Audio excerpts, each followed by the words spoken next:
अब हम आगे फजांस रूल डिस्कस करते हैं। फजांस रूल बेसिकली किसी भी मॉलिक्यूल में आयनिक और कोवेलेंट कैरेक्टर को एक्सप्लेन करने के लिए है। फजांस के अकॉर्डिंग ये है कि कोई भी मॉलिक्यूल आयनिक और कोवेलेंट कैरेक्टर उसमें दोनों ही होते हैं। अब उनका डिफरेंट डिफरेंट परसेंटेज होता है, डिफरेंट डिफरेंट डोमिनेंस होता है। कोई आयनिक कैरेक्टर ज्यादा है तो हम बोलेंगे इसमें आयनिक कैरेक्टर डोमिनेट कर रहा है, और किसी में कोवेलेंट कैरेक्टर ज्यादा है तो हम बोलेंगे उसमें कोवेलेंट कैरेक्टर डोमिनेट कर रहा है।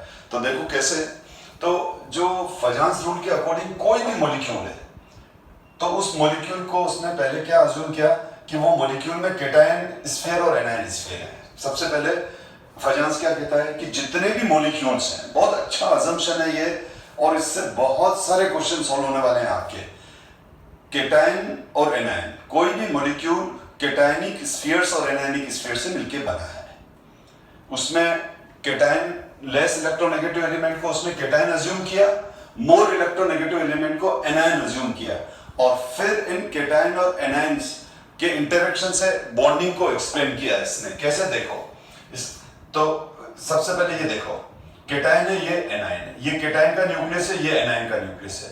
केटायन के न्यूक्लियस के चारों तरफ ये केटायन का न्यूक्लियस है, और केटायन के न्यूक्लियस के चारों तरफ ये जो रेड डॉट दिख रहे हैं ये इलेक्ट्रॉन डेंसिटी है केटायन की, ये इलेक्ट्रॉनिक क्लाउड है केटायन की, और ये न्यूक्लियस के चारों तरफ ये जो रेड डॉट दिख रहे हैं ये इलेक्ट्रॉन डेंसिटी है एनायन की। तो न्यूक्लियस के चारों तरफ केटायन का इलेक्ट्रॉनिक क्लाउड होगा, एनायन के चारों तरफ एनायन के न्यूक्लियस के चारों तरफ एनायन की इलेक्ट्रॉन डेंसिटी का इलेक्ट्रॉनिक क्लाउड होगा। तो ये न्यूक्लियस और इसके चारों तरफ इलेक्ट्रॉन डेंसिटी, ये न्यूक्लियस इसके चारों तरफ इलेक्ट्रॉन डेंसिटी। केटायन का साइज छोटा होता है, केटायन का साइज छोटा होता है। केटायन के न्यूक्लियस का इफेक्ट उसके इलेक्ट्रॉनिक क्लाउड पर ज्यादा स्ट्रांग होता है।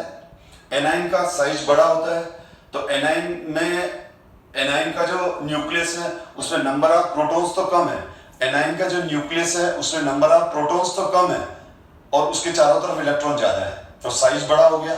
और न्यूक्लियस का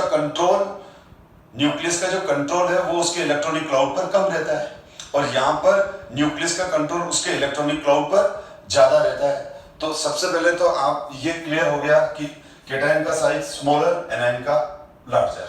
केटायन के न्यूक्लियस का कंट्रोल उसके इलेक्ट्रॉनिक क्लाउड पर ज्यादा, एनायन के न्यूक्लियस का कंट्रोल उसके इलेक्ट्रॉनिक क्लाउड पर कम। अब फजांस ये बोल रहे हैं कि केटायन और एनायन जब एक दूसरे के पास आकर बॉन्डिंग करते हैं, इंटरेक्शन करते हैं, तो केटायन और एनायन के एक दूसरे को ये अट्रैक्ट करते हैं, एक दूसरे को इंटरेक्ट करते हैं, इंटरेक्शन करते हैं, मतलब एक दूसरे को ये अट्रैक्ट भी कर रहे हैं, रिपेल भी कर रहे हैं। तो अब क्या होगा, केटायन का जो न्यूक्लियस है वो ज्यादा इफेक्टिव है, तो इसके इलेक्ट्रॉनिक क्लाउड को अपनी तरफ खींच लेगा। तो देखो केटायन को तो मैंने अब ये तो केटायन और एनायन इंटरेक्ट करके ये बना। अब इस पे फोकस करो। केटायन के पास में जैसे ही एनायन गया, या एनायन और केटायन एक दूसरे के पास में आए, तो दोनों पर एक दूसरे का इफेक्ट पड़ेगा। तो केटायन के न्यूक्लियस का कंट्रोल ज्यादा है, तो उसने अपने इलेक्ट्रॉनिक क्लाउड को तो स्ट्रांगली बाइंड कर रखा है, और जब वो एनायन के इलेक्ट्रॉनिक क्लाउड को अपनी तरफ खींचेगा तो वो खींच जाएगा। क्यों खींच जाएगा? क्योंकि ये न्यूक्लियस अपने इलेक्ट्रॉनिक क्लाउड को अपने कंट्रोल में नहीं रख पा रहा है। इस न्यूक्लियस का कंट्रोल इस इलेक्ट्रॉनिक क्लाउड पर कम है, इस न्यूक्लियस का इफेक्टिव इफेक्ट इस पर कम है। तो क्या हो गया, ये वाला जो इलेक्ट्रॉनिक क्लाउड है, यानी एनायन का जो स्फीयर है, उसका जो स्फीयर इलेक्ट्रॉन डेंसिटी है, वो स्फीयर इलेक्ट्रॉन डेंसिटी किस तरफ मूव करती है, किस तरफ खिंच जाती है? To anion. तो इसीलिए एनायन का शेप बिगड़ता है। यूं तो एनायन भी कोशिश करता है केटायन की शेप बिगाड़ने को, पर केटायन का मैंने बताया ना, न्यूक्लियस का कंट्रोल उसके इलेक्ट्रॉनिक क्लाउड पर ज्यादा होने की वजह से ये जो इलेक्ट्रॉनिक क्लाउड है वो काफी कुछ रिजिड है, तो एनायन इसका कुछ नहीं बिगाड़ पाता है। लेकिन एनायन तो केटायन का कुछ नहीं बिगाड़ पाता है, लेकिन केटायन एनायन का शेप बिगाड़ देता है।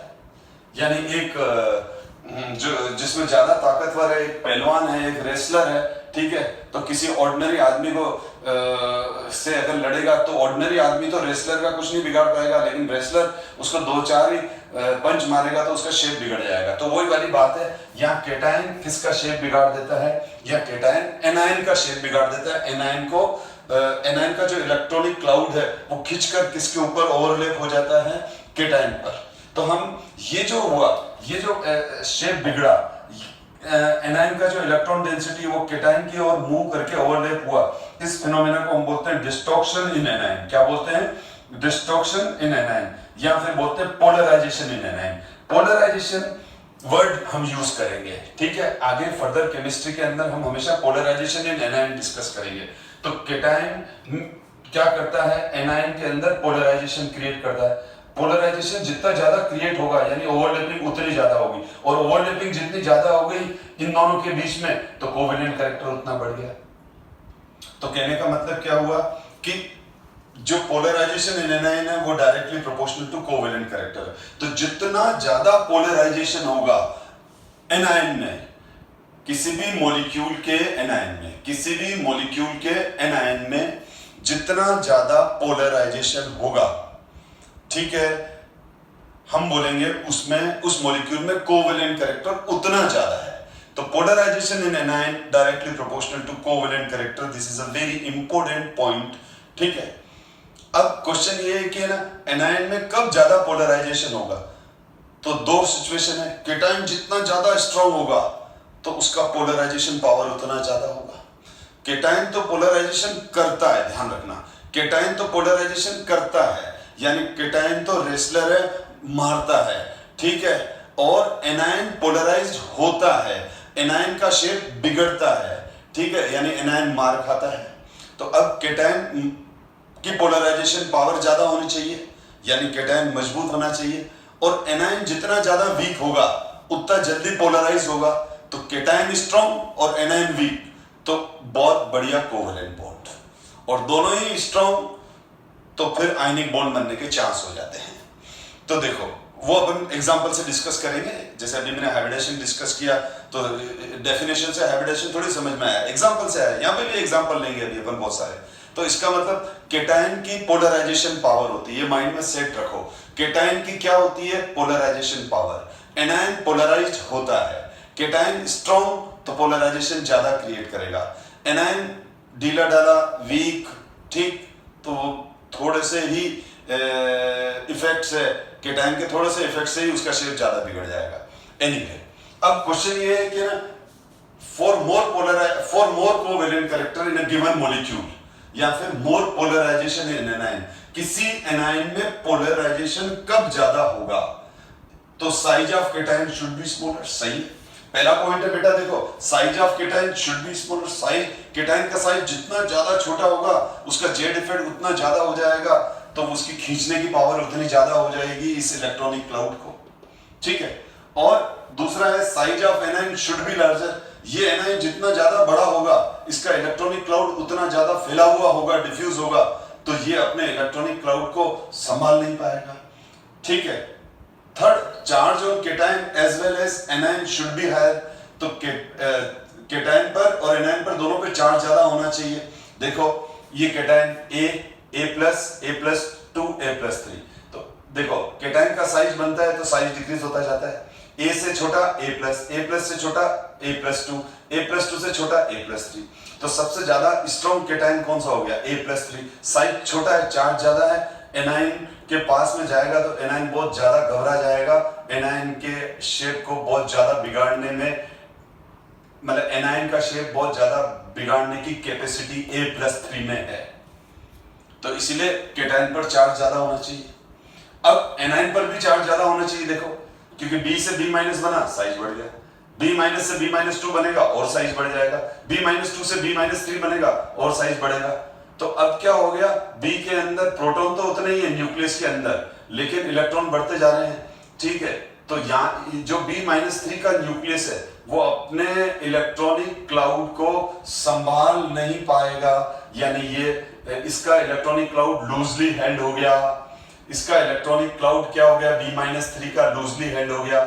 तो A+3 powerful cation, B-3 week cation. तो मैंने क्या लिखा, for more polarization in anion, तो charge on cation as well as anion should be high. समझ में आ गया, A+3 और B-3।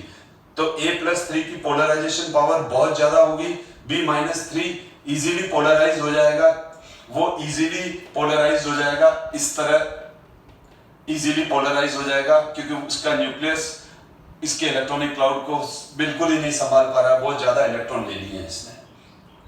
तो ये सिचुएशन है। तो आपको सबसे पहले ये वाले चीज माइंड में रखो, आपको बहुत काम आएगा। और एक और ये पॉइंट है जो अभी हम डिस्कस करेंगे, ठीक है। तो अब यहां पर सबसे पहले तो आपको मैंने बता दिया कि कोवेलेंट कैरेक्टर कब ज्यादा आएगा। ये ज्यादा आएगा जब पोलराइजेशन पावर, जब केटाइन ज्यादा स्ट्रांग हो, उसकी पोलराइजेशन पावर ज्यादा हो और एनायन वीक हो, एनायन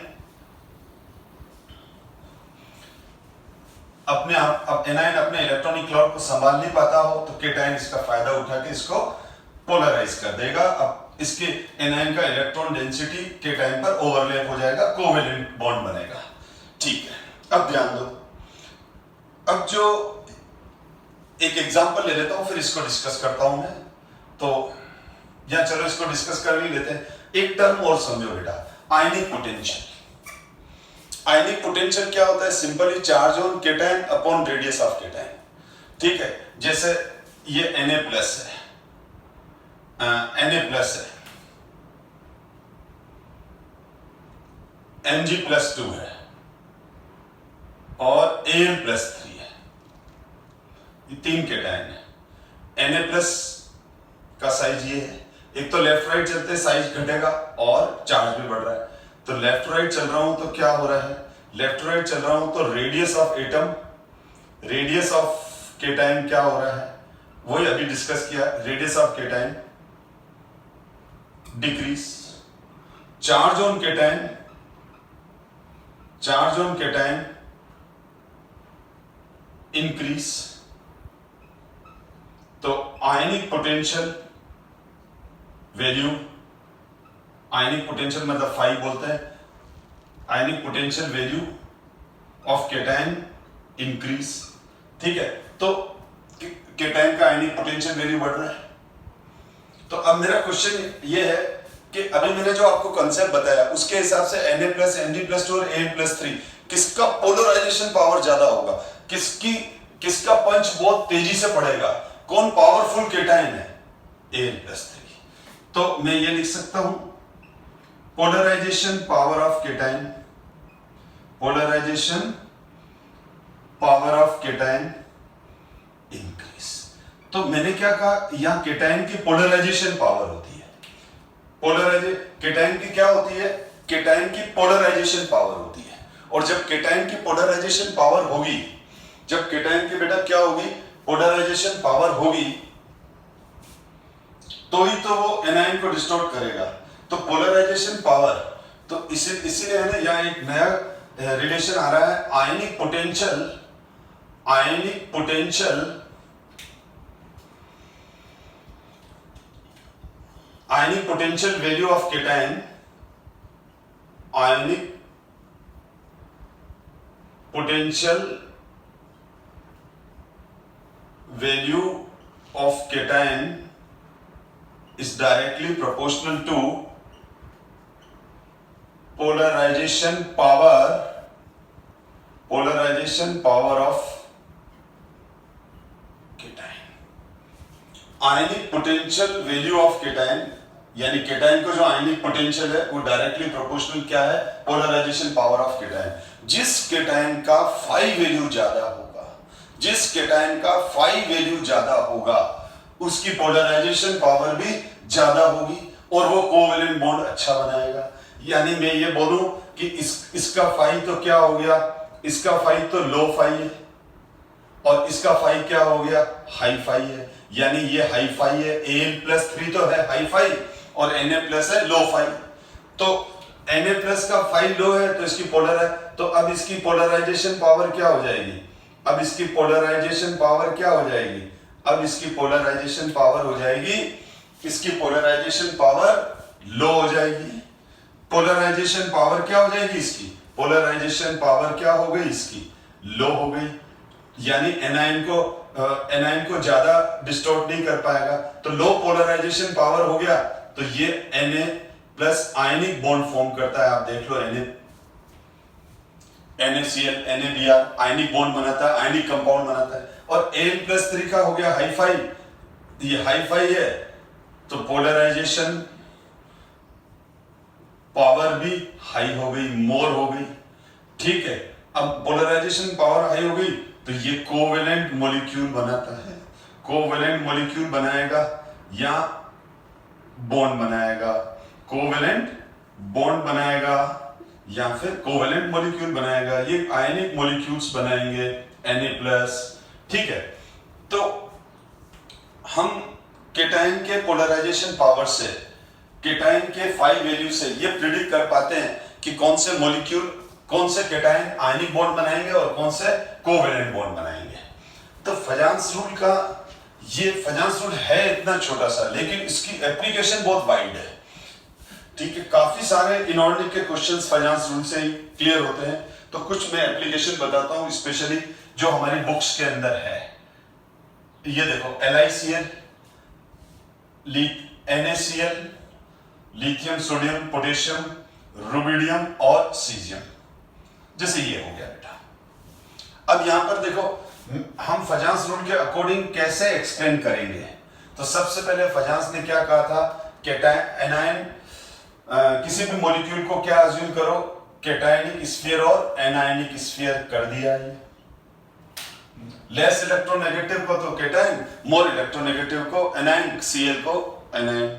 अब मैं जब टॉप टू बॉटम आ रहा हूं तो सबसे पहले क्या है, anion remain same, anion remain same, जो सेम है, जो चेंज नहीं हो रहा है, जो अनचेंज है वो तो फिक्स है। उस अब क्लोराइड आयन पर, क्लोराइड आयन का कोई रोल नहीं है, वो तो सब में कॉमन है। अब Li+, Na+, K+, Rb+, Cgm+, तो टॉप टू बॉटम आएंगे तो क्या होगा, radius of cation, radius of cation क्या हो गया, रेडियस और साइज ऑफ केटाइन क्या हो गया, radius of cation increase, radius of cation increase हो गया, केटाइन का साइज बढ़ रहा है, चार्ज रिमेन सेम है, छोड़ दो। अब इसका मतलब क्या हुआ, केटाइन का साइज बढ़ रहा है तो स्मॉल केटाइन का पोलराइजेशन पावर ज्यादा है, ठीक है। तो 5 वैल्यू ऑफ केटाइन क्या लिखूंगा, 5 वैल्यू ऑफ केटाइन क्या हो गई, डिक्रीज, ठीक है। अभी बताया मैंने 5 वैल्यू क्या होती है, 5 होता है चार्ज वर्सेस रेडियस, कुछ बच्चे भूल जाते हैं इसलिए लिख दिया वापस यहां, ठीक है। और तो क्या हो जाएगा, polarisation power, polarisation power of cation क्या हो जाएगा, डिक्रीज। Li+ सबसे छोटा है, इसका जेड इफेक्ट ज्यादा है, Li+ की 5 वैल्यू ज्यादा है क्योंकि साइज छोटा है, तो इसकी पोलराइजेशन पावर ज्यादा होगी, इसका पंच या रेपेड खींच के पड़ेगी, क्लोराइड का शेप ज्यादा बिगाड़ेगा Li+, ठीक है। तो अब क्या हो जाएगा, polarisation in anion decrease. Li+ का पोलराइजेशन पावर ज्यादा है तो इसके अंदर पोलराइजेशन ज्यादा क्रिएट करेगा। Cgm+ का पोलराइजेशन पावर सबसे कम है तो क्लोराइड को, एनायन को पोलराइज नहीं कर पाएगा। तो polarisation power, polarisation in anion decrease, polarisation in anion decrease, तो polarisation in anion is directly proportional to covalent character, polarisation in anion directly proportional to covalent character, तो क्या हो जाएगा, covalent character, covalent character decrease, या यूं बोलो आयनिक character increase, क्योंकि दोनों ऑपोजिट चलेंगे। तो इसका मतलब LiCl में आयनिक कैरेक्टर कम है और फिर आयनिक कैरेक्टर बढ़ता जा रहा है, और सीजियम क्लोराइड में हाईएस्ट आयनिक कैरेक्टर है। तो अगर आपको आ जाए इंक्रीजिंग आयनिक कैरेक्टर, अब इस तरह के क्वेश्चन आ जाए इंक्रीजिंग आयनिक कैरेक्टर, तो इस तरह से हम लिखेंगे कि LiCl से ज्यादा आयनिक कैरेक्टर NaCl में, NaCl से ज्यादा KCl में, उससे ज्यादा रुबिडियम क्लोराइड में, फिर सीजियम क्लोराइड में। तो ये हो गया बेटा। अब जैसे यहां पर मैं एक और एग्जांपल ले रहा हूं इसी के, अब जैसे मैंने यहां लिया HF, यहां ले रहा हूं मैं अब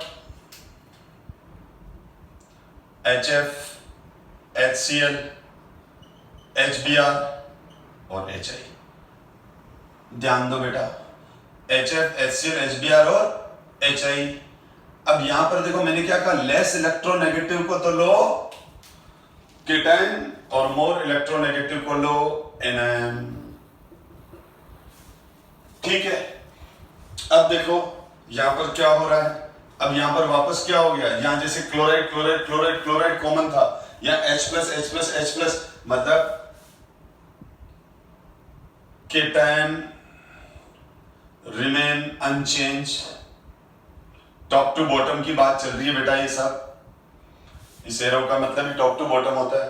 अब देखो फ्लोराइड क्लोराइड, अब इसका मतलब केटायन फिक्स है, तो यहां देखो fluoride chloride bromide iodide, A9 different है, तो एनाइन जब डिफरेंट होगा तो यहां एनाइन डिसाइड करेगा कोवेलेंट कैरेक्टर।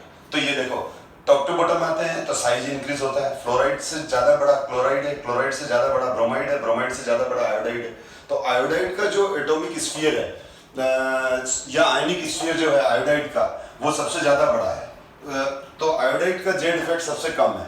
तो अब क्या हो जाएगा, यहाँ H प्लस F माइनस को अट्रैक्ट कर रहा है, यहाँ H प्लस Cl माइनस को, यहाँ H प्लस Br माइनस को, यहाँ H प्लस I माइनस को। तो आयोडाइड के अंदर पोलराइजेशन सबसे ज्यादा क्रिएट होगा, सबसे ज्यादा बढ़ेगा। तो मैं क्या लिख सकता हूं, यहाँ पर ये लिखूंगा साइज ऑफ एनायन इंक्रीज, और साइज ऑफ एनायन इंक्रीज तो polarisation in anion, polarisation in anion क्या हो जाएगा, एनायन में पोलराइजेशन बढ़ जाएगा, और एनायन में पोलराइजेशन बढ़ गया तो क्या हो गया, कोवेलेंट कैरेक्टर इंक्रीज हो गया, कोवेलेंट कैरेक्टर इंक्रीज हो गया। और ये ध्यान रखना, एक शॉर्ट ट्रिक अच्छी बता रहा हूं, अगर कोई एसिड है और उसमें कोवेलेंट कैरेक्टर इंक्रीज हो रहा है तो उसकी एसिडिक कैरेक्टर भी इंक्रीज होगा। बहुत अच्छी ट्रिक है बेटा, तो एसिडिक स्ट्रेंथ इंक्रीज, ये ट्रिक है, ध्यान रखना कि जैसे HF, HCl, HBr, HI सारे एसिड हैं, तो जिस एसिड के अंदर कोवेलेंट कैरेक्टर जितना ज्यादा होगा उसकी एसिडिक स्ट्रेंथ उतनी ज्यादा होगी। यानी अगर आपको कोवेलेंट किसी कोई एसिड का सेट है, जैसे HF, HCl, HBr, HI ये सारे एसिड हैं, अब आपसे कोई पूछे कि HF, HCl, HBr, HI इनमें से सबसे ज्यादा स्ट्रॉन्ग एसिड कौन सा है, तो HI है। क्यों? क्योंकि इसमें कोवेलेंट कैरेक्टर ज्यादा है। पर ये एग्जाम में मत लिखना कहीं, पर ये यूनिक ट्रिक है जिससे आपके सारे क्वेश्चन करेक्ट हो जाएंगे, स्पेशली ऑब्जेक्टिव, कॉम्पिटिटिव के, और असेंडिंग और डिसेंडिंग ऑर्डर जब एसिड के बनाने हो तो ये बेस्ट ट्रिक है बेटा। ठीक है, और इसी तरह से अगर कोई कंपाउंड कोई सेट बेस का है तो उसमें जितना ज्यादा आयनिक कैरेक्टर होगा तो उसका बेसिक कैरेक्टर उतना बढ़ेगा। वो मैं अभी बता रहा हूँ आपको, डिस्कस करते हैं उसको भी। ठीक है ना, जैसे ये, चलो ये बना हुआ है, ये तो यही डिस्कस कर लेता हूँ। ये देखो जैसे ये है, तो जैसे ये देखो LiOH, तो ये LiOH हो गया, ये NaOH हो गया, ये KOH हो गया, ये RbOH हो गया, ये चलो अब ये सारे बेस हैं। ठीक है, लिथियम, सोडियम, ठीक है, ये सारे के सारे क्या हैं, बेस हैं बेटा। तो जब ये बेस हैं तो वही है, OH minus remain same, radius of cation increase, 5 value of cation decrease, तो polarisation power of cation decrease, polarisation in anion decrease, covalent character decrease, ionic character increase, वही रहेगा। खाली यहाँ Cl माइनस की जगह मैंने OH माइनस ले लिया, बाकी तो वो का वही रहा। ठीक है, तो ये सारे बेस है, तो बेसिक स्ट्रेंथ इंक्रीज होगी। बेसिक स्ट्रेंथ क्या होगी, इंक्रीज होगी। ठीक है, अगर आपको कोई पूछे तो LiOH तो क्या है, LiOH तो है वीक बेस। ठीक, NaOH स्ट्रॉन्ग बेस, और सीजियम हाइड्रोक्साइड हो जाएगा स्ट्रॉन्गेस्ट बेस, सीजियम हाइड्रोक्साइड हो जाएगा स्ट्रॉन्गेस्ट बेस। तो समझ में आ गया। तो ये बहुत अच्छी ट्रिक है बेटा, जिसमें आप क्या बताओगे, तो यहां पर हम ये ध्यान देना, तो इसका मतलब आपको क्या ध्यान रखना है यहां पर,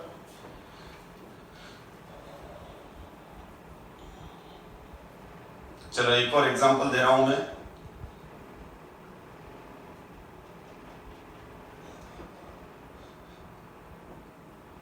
जैसे ये ले लिया मैंने, इसका एक ऑर्डर आप सेल्फ बनाओ, NaCl, MgCl2,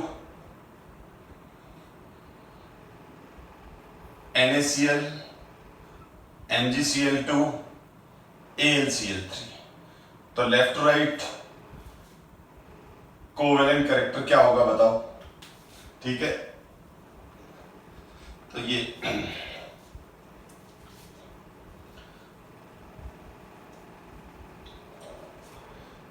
एक मिनट, थोड़ा सा क्लीन कर रहा हूं मैं, हो नहीं रहा है पता नहीं क्यों। तो जब तक आप ये क्वेश्चन सोल्व करो बेटा, NaCl, MgCl2, AlCl3, तो इसमें देखो आप क्लोराइड आयन तो फिक्स है, तो लेफ्ट टू राइट क्या हो जाएगा? Left to right chloride ion remain same. Chloride ion क्या हो जाएंगे? क्लोराइड आयन रिमेन सेम, यानी नेगेटिव आयन सेम है। यहाँ देखो, यहाँ Na प्लस है, यहाँ Mg+2 है, यहाँ Al प्लस 3 है, तो क्या हो जाएगा? Na plus Cl minus Mg+2 के तो यहाँ फर्स्ट वाले में Na प्लस क्या कर रहा है? फर्स्ट वाले में Na प्लस जो है वो क्लोराइड में पोलराइजेशन क्रिएट करेगा, सेकंड वाले में Mg+2 करेगा, थर्ड वाले में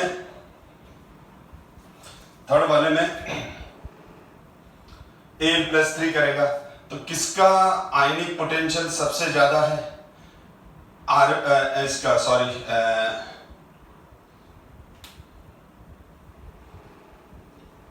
Al+3 का। तो यहां पर अगर आप इसका ऑर्डर बनाओ तो क्या हो जाएगा?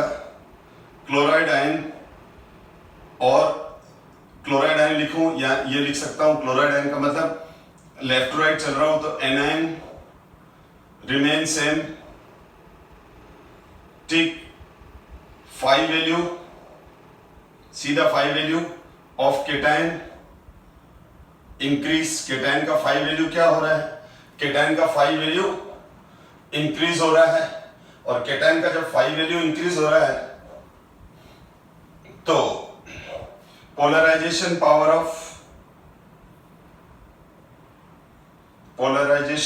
ऑफ केटायन क्या हो गया? Polarisation power of cation increase, और पोलराइजेशन पावर जब केटायन का इंक्रीज होगा तो क्या होगा?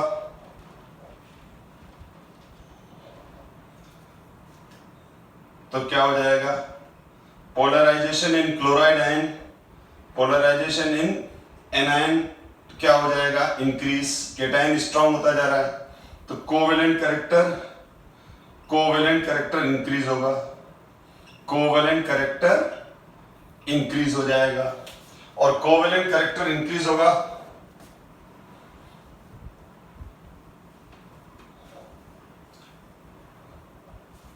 ठीक है।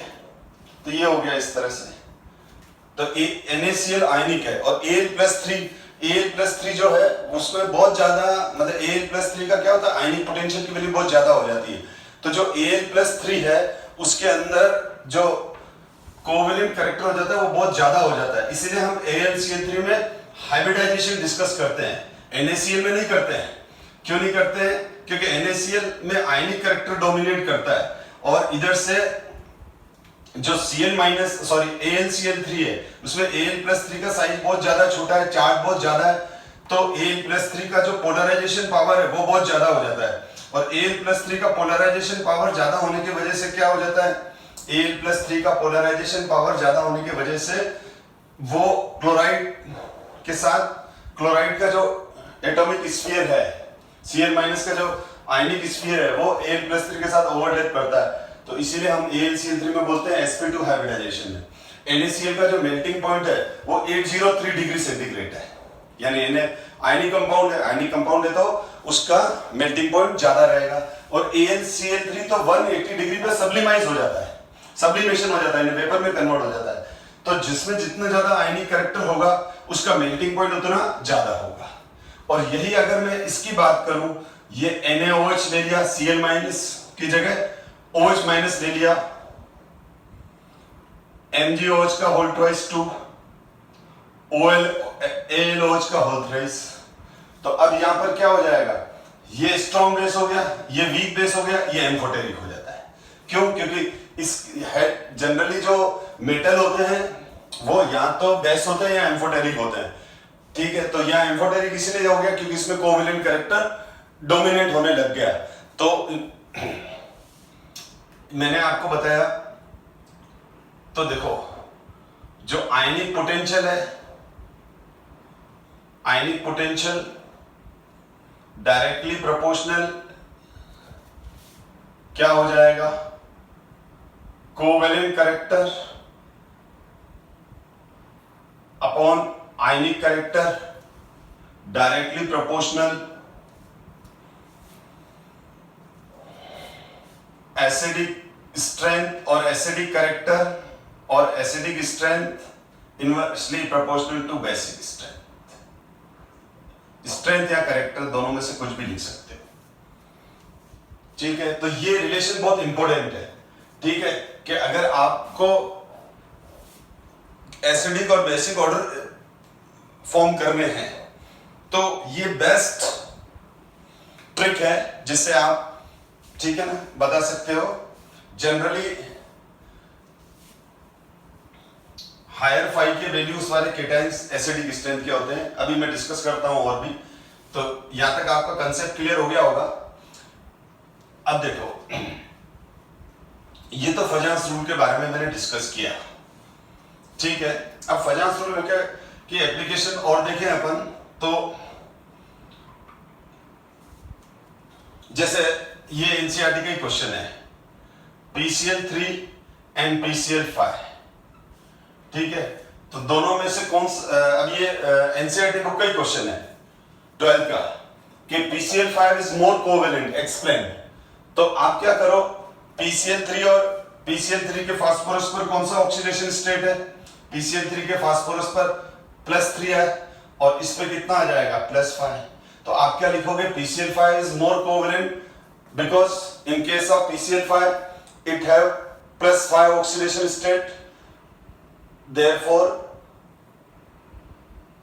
phosphorus of PCl5 have more polarization power।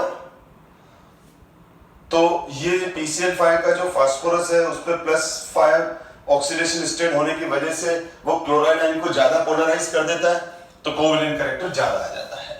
तो हमेशा ध्यान रखो, जो कोवेलेंट कैरेक्टर होगा वो सेंटर के ऑक्सीडेशन स्टेट के हिसाब से बढ़ेगा। अब जैसे SF2 है, SF4 है और SF6 है। अब यहां पर फ्लोराइड कॉमन है, तो यहां पर देखो सल्फर पर +2, या सल्फर पर +4 फ्लोराइड है, या सल्फर पर +6 ऑक्सीडेशन स्टेट है। तो लेफ्ट राइट क्या हो जाएगा, लेफ्ट राइट क्या हो जाएगा,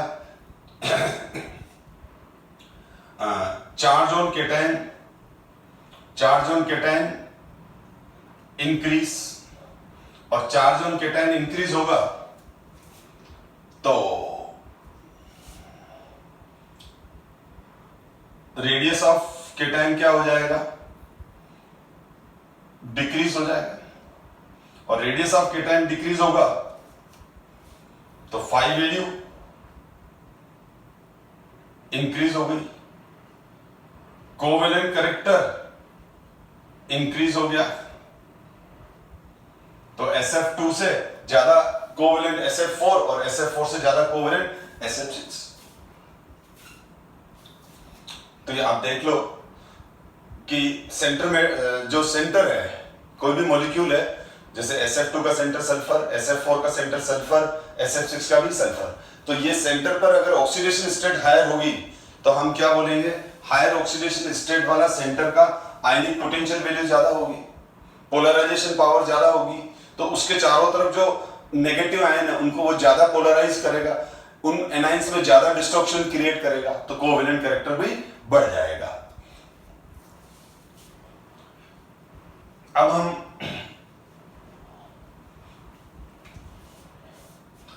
जैसे हम बात करें HClO, HBr, HBrO, HIO, ये 3 एसिड है। ये इसको बोलते हैं हाइपोक्लोरस एसिड, हाइपोब्रोमस एसिड, हाइपोआयोडस एसिड, बिल्कुल हमारे सिलेबस के हैं। तो अगर मैं इन पे ऑक्सीडेशन स्टेट निकालूं तो क्लोरीन, यहां पर ये क्लोरीन पर प्लस आएगा बेटा, ठीक है, अगर अपन यहां निकालें तो x ऑक्सीजन पे -2 और हाइड्रोजन पर +1, तो x की वैल्यू कितनी आ जाएगी? +1। ठीक है, तो यहां पर क्लोरीन पर +1 ऑक्सीडेशन स्टेट है, ब्रोमीन पर +1 ऑक्सीडेशन स्टेट है और आयोडीन पर +1 ऑक्सीडेशन स्टेट है। ठीक है, तो अब यहां पर सेंटर कौन है? सेंटर क्लोरीन है, उधर ब्रोमीन है और उधर आयोडीन है। तो अब मेरा क्वेश्चन ये है कि ना, इनमें से सबसे ज्यादा एसिडिक कौन है?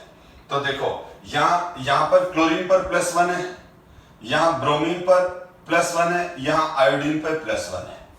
ठीक है, सेंटर एटम क्लोरीन है, उधर ब्रोमीन है, उधर आयोडीन है। तो यहां पर क्या हो गया? ऑक्सीडेशन स्टेट तो सेम है, पर क्लोरीन का साइज ये होगा, ब्रोमीन का और बढ़ जाएगा, आयोडाइड का और बढ़ जाएगा। तो लेफ्ट राइट चलेंगे तो क्या हो जाएगा?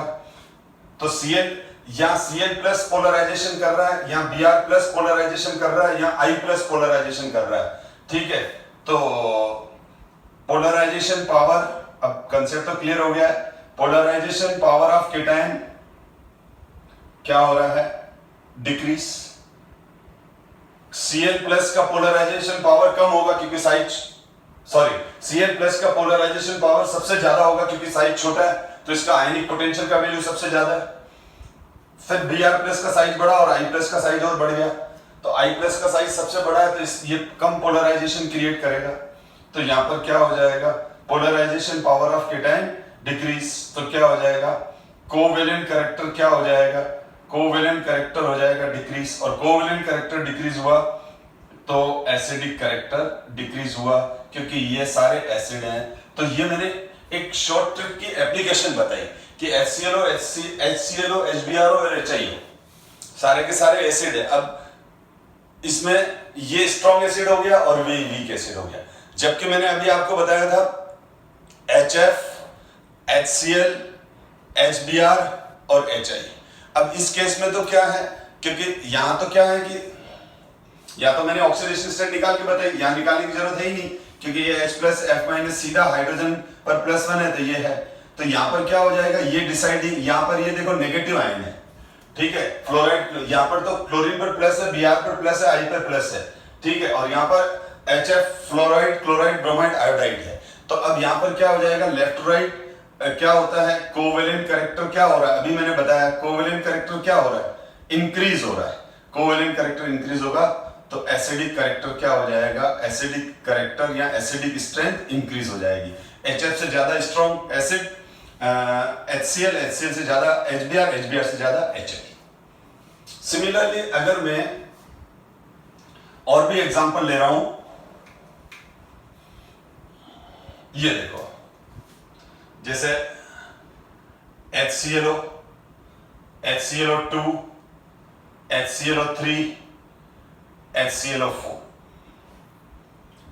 HClO, HClO2, HClO3, HClO4। अब अगर आप इन पे सेंटर एटम पर ऑक्सीडेशन स्टेट निकालेंगे तो क्लोरीन पर कौन सा स्टेट आएगा? +1, निकाल के देख लो। इस पे कितना आ जाएगा? +3। क्या करो आप, इस पे X ले लो। ऑक्सीजन कितने हैं? 2 है, -2 = 0। 2 ऑक्सीजन है, ये 2 ऑक्सीजन है, और एक ऑक्सीजन पे चार्ज कितना होता है? -2, और एक हाइड्रोजन है। ठीक है, तो ये आ जाएगा। अब X की वैल्यू कितनी आ जाएगी? +3। कैलकुलेट कर लो। इसी तरह से यहां पर कैलकुलेट करोगे, क्लोरीन पर ऑक्सीडेशन स्टेट +5 और ये +7। ये हो जाता है हाइपोक्लोरस एसिड, इसका नाम है क्लोरस एसिड, इसका नाम है क्लोरिक एसिड, इसका नाम है परक्लोरिक एसिड। मैं नेम का भी, ये नेम भी रटने नहीं पड़ेंगे, इन नेम का भी हमारे पास शॉर्ट ट्रिक है, लेकिन वो इस क्लास में डिस्कस नहीं होगा, आगे पी ब्लॉक में जब हम चैप्टर पढ़ेंगे तब डिस्कस करेंगे। तो यहाँ पर chlorine chlorine chlorine chlorine centre atom है।